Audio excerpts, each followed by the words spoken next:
Le droit de grève est ainsi reconnu par notre Constitution en son article 25, qui précise cependant qu'il doit s'exercer, je cite, dans le cadre des lois qui le régissent. Fin de citation.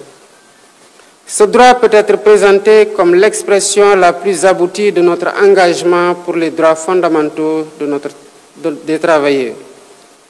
Il ne s'exerce pas dans l'anarchie, pour autant qu'il doit s'affirmer dans le respect des conditions posées par le Constituant à l'article 25 de notre loi fondamentale, à savoir ne pas porter atteinte à la liberté de travail, ni mettre en péril l'entreprise ou les services publics essentiels. Cela signifie que le droit de grève doit s'accommoder dans sa mise en œuvre du respect de l'ordre public.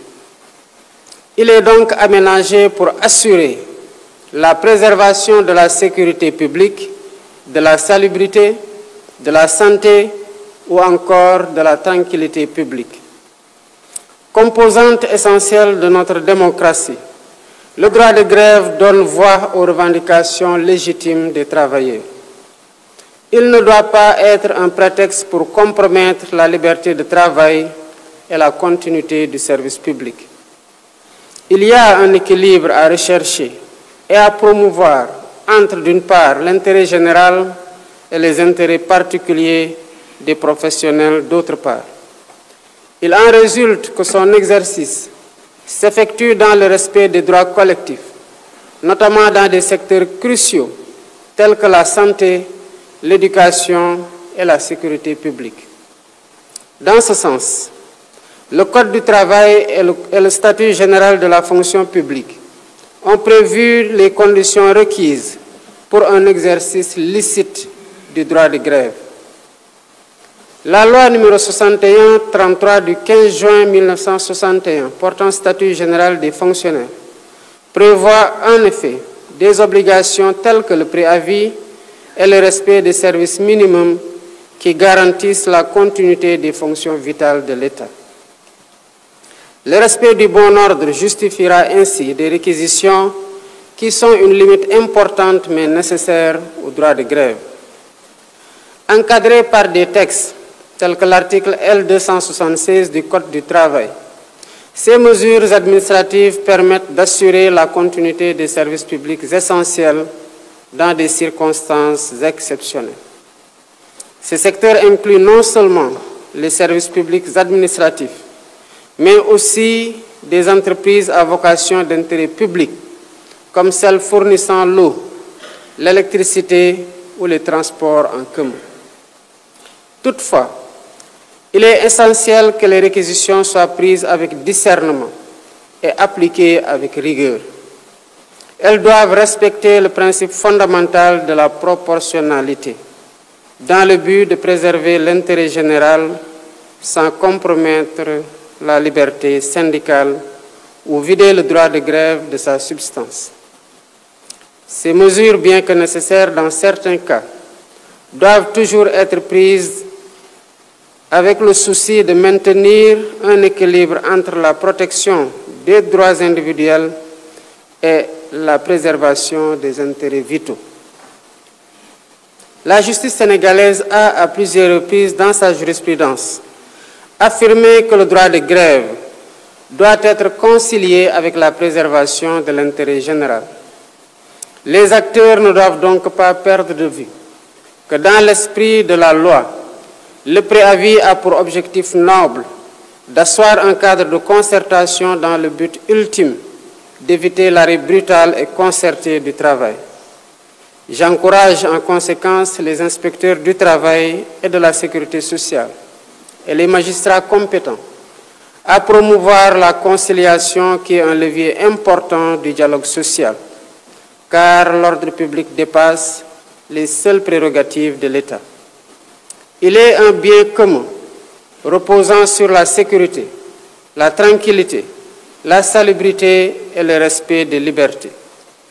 Le Haut Conseil du dialogue social, qui a pour mission de procéder à des facilitations et à des médiations entre les acteurs sociaux, a également son importance dans la préservation de la stabilité dans le monde du travail.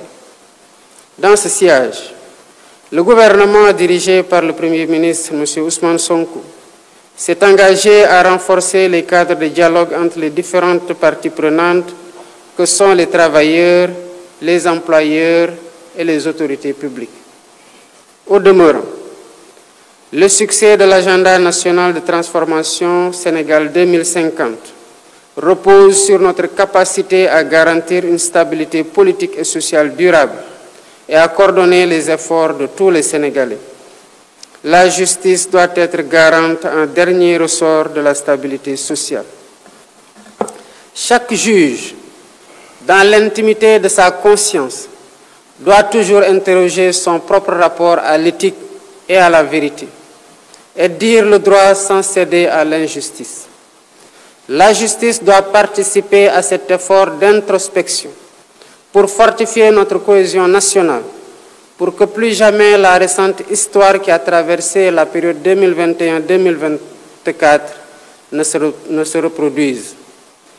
Pour le droit de grève, je vous informe que les services techniques compétents travaillent à l'élaboration des réformes juridiques visant à clarifier davantage les conditions d'exercice du droit de grève dans les secteurs stratégiques. Par ailleurs, des mécanismes alternatifs de règlement des conflits collectifs de travail, à savoir l'arbitrage et la médiation, seront consacrés par ces réformes. Je saisis donc cette occasion pour appeler à un exercice responsable du droit de grève. La défense des intérêts professionnels ne doit jamais se faire au détriment de la paix sociale et de la stabilité de notre nation. J'invite la justice, gardienne de nos droits et libertés, à nous entraîner dans cette démarche avec impartialité et rigueur, en veillant toujours à promouvoir la paix sociale dans notre pays. Les employeurs et l'État doivent quant à eux accorder une attention bienveillante aux revendications légitimes des travailleurs. Ensemble, construisons un Sénégal où les droits de chacun s'expriment dans le respect de l'intérêt général, un Sénégal de liberté, un Sénégal de justice, un Sénégal de prospérité. Monsieur le bâtonnier de l'Ordre des avocats, l'assistance judiciaire fonctionne jusqu'ici provisoirement sur le fondement d'un protocole d'accord du 7 avril 2005 entre le barreau et le ministère en charge de la justice et du budget. Il est nécessaire de la formaliser. À cet égard, un projet de loi et un projet de décret ont déjà été élaborés pour une réglementation des modalités de l'assistance judiciaire qui, il faut le rappeler, doit bénéficier aussi bien aux victimes qu'aux mises en cause en matière pénale, ainsi qu'aux demandeurs et défendeurs en matière civile. Le constat est qu'elle n'est appliquée qu'en matière pénale et au seul bénéfice des personnes poursuivies, alors que des victimes ont souvent besoin de l'aide juridictionnelle, particulièrement en matière civile, où la procédure est généralement plus coûteuse qu'en matière pénale.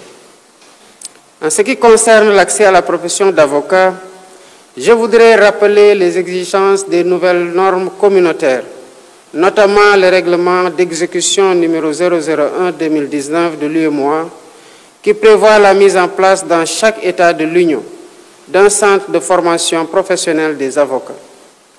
Le délai de 2 ans prévu pour la mise en place de ce dispositif est arrivé à terme depuis le 21 février 2021.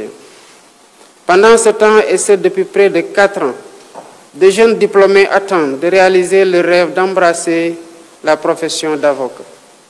Pourtant, l'article 8 du dit règlement permet, en l'absence d'un centre de formation, de recourir à une structure d'enseignement supérieur en droit reconnue par le Conseil africain et malgache de l'enseignement supérieur CAMES, ou à une structure nationale de formation judiciaire pour la tenue des cours préparatoires que doit suivre chaque candidat avant de se présenter à l'examen d'aptitude à la profession d'avocat. Au demeurant, il résulte de l'article 3 du règlement que les barreaux, en relation avec le ministère en charge de la justice, sont responsables de l'organisation du certificat d'aptitude à la profession d'avocat. C'est pourquoi, Monsieur le bâtonnier, je vous invite à prendre contact dans les meilleurs délais avec le ministre de la Justice, garde des Sceaux, afin de définir avec lui les modalités d'organisation de ces cours préparatoires préalables à l'examen d'aptitude à la profession d'avocat. Pour conclure, je salue les efforts du garde des Sceaux, ministre de la Justice et de ses équipes, ainsi que de tous les acteurs du monde judiciaire pour la préparation et la parfaite organisation de cette rentrée solennelle des cours et tribunaux. Je réaffirme mon engagement à œuvrer pour la réforme et la modernisation de la justice, afin de consolider l'état de droit et la cohésion nationale. Monsieur le Premier Président de la Cour suprême, Monsieur le Procureur général prélat du cours, Monsieur le bâtonnier de l'Ordre des avocats, il ne me reste plus qu'à souhaiter une bonne et heureuse année 2025 à tous les membres de la compagnie judiciaire ainsi qu'à leurs familles. Je déclare ouverte l'année judiciaire 2025 et vous remercie de votre aimable attention. L'audience est levée.